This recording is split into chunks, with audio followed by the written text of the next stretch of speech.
আর বসবে। হ্যাঁ, ওদেরকে দেখা আমার কোনোভাবে স্টুডেন্ট বইলা মনেই হয় না। ওরা এক একটা ক্ষুধার্ত কুত্তা, আর এর বেশি কিছুই আমি ওদেরকে বলতে চাই না। স্টুডেন্ট নামে কলঙ্ক। আমার মতে আমি যখন স্কুলে পড়তাম, আমার স্কুলে পড়ছি, কলেজে পড়ছি, সব জায়গায় এক ভালো টিচারদের মাঝে দু একটা খারাপ টিচার থাকে।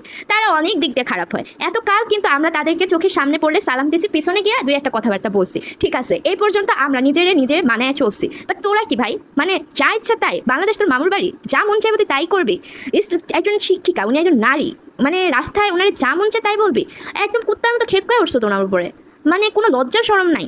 উনি মানলাম খারাপ করছে, উনি ভুয়া, উনি নকল পাস করাইছে, উনি অনেক অনেক অনেক অকারেন্স করছে। তুই কি, মানে তোরা কারা যে তোরা এমন ভাব ধরতেছ?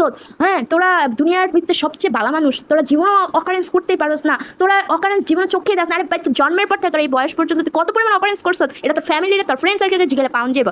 একটা পালার সালা হয়ে ফেসবুকে আসছে নিজের ভাইরাল দেখানোর লেখা, আর শিক্ষকদের উপরে এরকম কুত্তার মতো খেপকানোর লেখা। অসভ্য স্টুডেন্ট কোন জায়গায়।